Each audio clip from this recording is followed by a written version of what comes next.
This documentary is supported by Star Ghana Foundation with thanks to Foreign, Commonwealth and Development Office.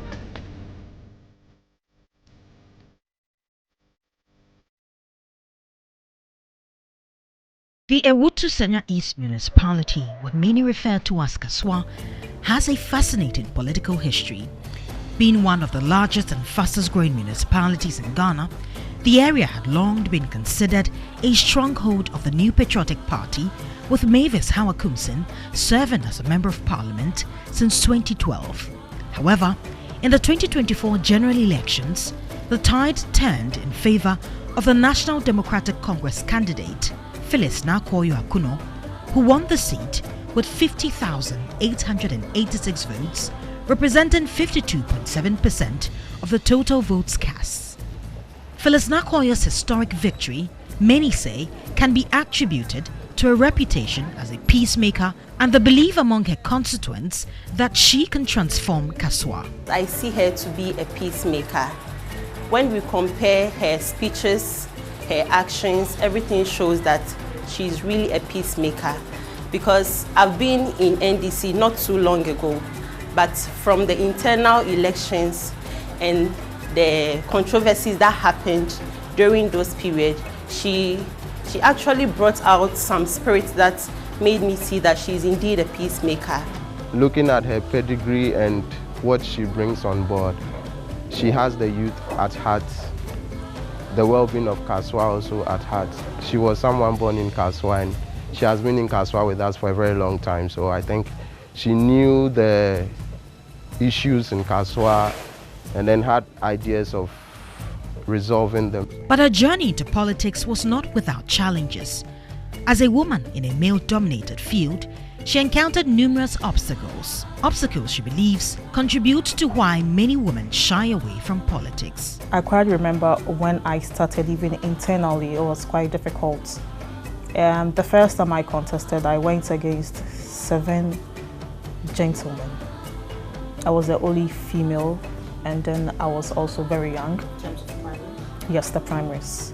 Yes, and then God being so good, I came out successfully. Then fast forward, during the campaign, you know this name calling, tagging, they were tagging me with people I had never even met in my life. Today you wake up and oh, this is Ness' boyfriend, so they are imposing her on the constituency. And some of the names they mentioned, I had never even met them. And that was just the beginning. She revealed that her campaign was marred by several threats.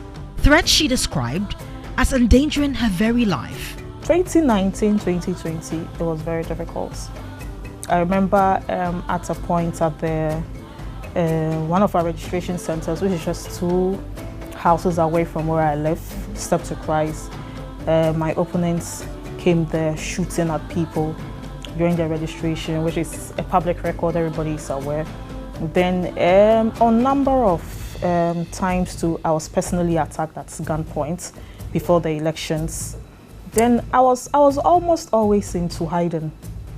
I was campaigning, but I was hiding. Because at a point, you park your car here, you'll be there, and you will realize that you are being tracked. There's another car following you and all that. Then on the 2020 elections, the election day proper, I was attacked at gunpoint right after voting. And I had 2 of my guys being injured. I thought after that it would end. But then come to 2024, it was relatively calm. Lo and behold, the TV3 debates came in, the community engagements, then things flared up, then it continued from one thing to the other, and the shooting on the 7th of December 2024 again. So I wouldn't say that I've had it easy. No, it's been a very tough road for me. It's been very rough. Despite these dangers, Okunor remained resolute and focused on her goal, and her determination paid off with a landslide victory.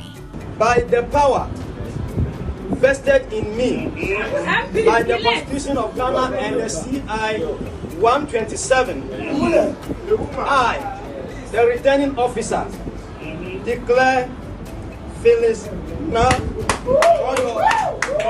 Okunor, the MP-elect. The win marked a major shift in the constituency, bringing an end to the MPP's 12-year dominance and the tenure of Mavis Hawakumsin. But the victory is only the beginning of a 4-year mandate, a mandate her constituents are eager to see fulfilled. Parliament no koye no yesre no dio oka se obeya ma e wo Kasoa no yesre no ombo mo de no onye. She should fulfill her promises and create the company she promised to create. I believe she will do it.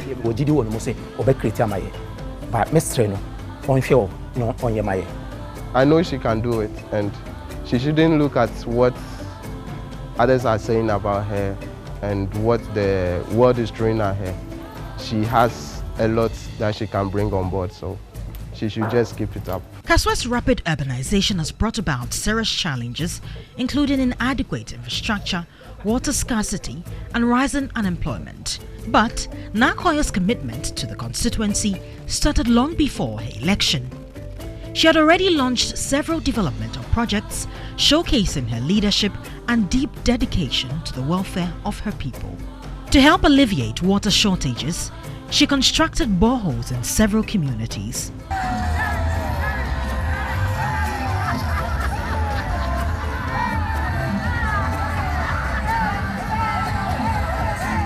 She also reshaped inner roads that had posed daily challenges to residents. In support of job creation, she empowered women artisans with free sewing kits, hair dryers, cylinders, and other equipment. Her impact also extended to the health and education sectors with periodic donations of medical supplies to hospitals, first aid kits to schools, free health screenings, donations to prisons, and consistent support for students during exams. While her actions reflect an unwavering commitment to a community's well-being, her new mandate places an even bigger responsibility on her shoulders. Constituents are counting on her to tackle the myriad of challenges facing the constituency. From my area, we are having issues with the flow of water. Yes, those are the main issues I know for now. Nedikan ye hear impuntu ne say ye hear juma. Say ye market here we ayen ketwan adodo. We need development, especially jobs. We need a big market for our women. My wife is almost losing her store because market is slow.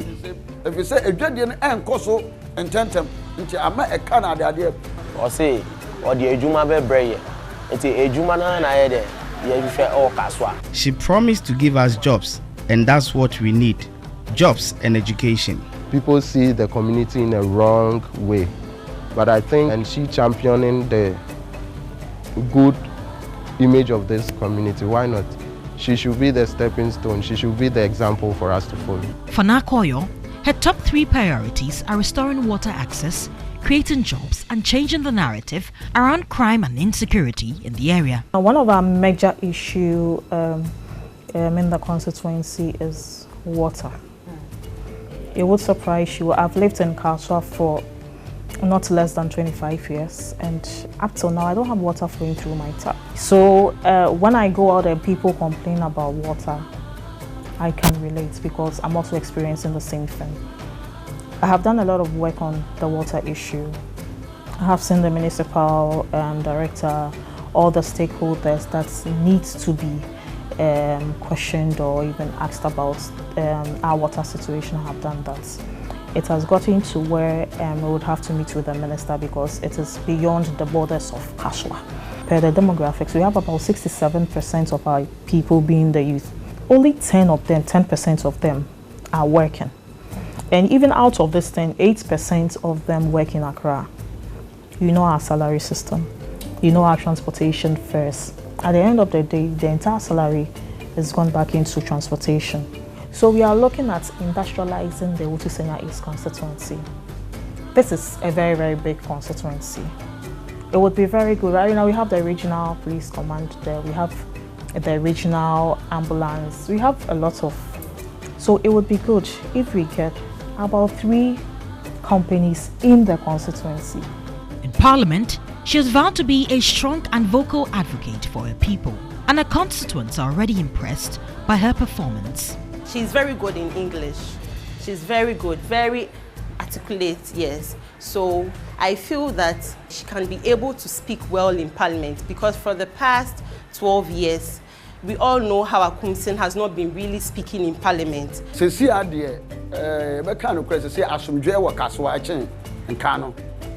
in Kano, na Kasoa you menya. Right now, Kasoa is more peaceful than before. Previously, it was a dangerous place to live. People robbed and killed each other. But since she was elected, there has been peace.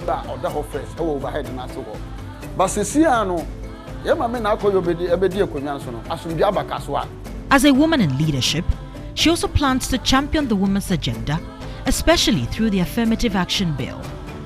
The bill, now known as the Affirmative Action Gender Equity Act, was passed into law on July 30, 2024. It seeks to address the social, economic, and political gender disparities in Ghana. There are a lot of times that policies are brought in. There's going to be very long discussions and then nothing is said about it again.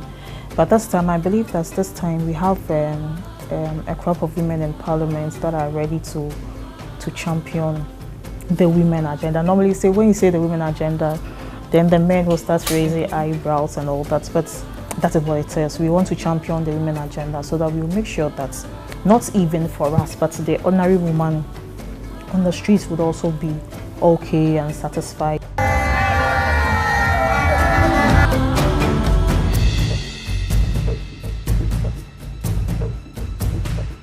I'll tell her to work hard, because Kasoa is depending on her. Kasoa is watching her. Everybody is watching. Ghana is watching. I always advertise the things that she has been doing for us. So if she disappoints us, I'll also feel disappointed. Phillis Nakoya's victory is a testament to the power of women's leadership. She's an inspiration to many, and her journey is a reminder that with courage and perseverance, women can overcome even the steepest challenges to achieve greatness. To all my fellow women out there, especially to the young ones who want to enter into politics, don't be scared of the narrative. Don't be bothered about what people say. Just stay true to yourself, stay true to your constituents, and believe that you can do it. Stay strong to your calling, stay true to yourself, and know that the world is waiting for you out there. As she works to fulfill her promises, the people of Kasoa remain hopeful for a brighter future. Judith Brown, TV3 News.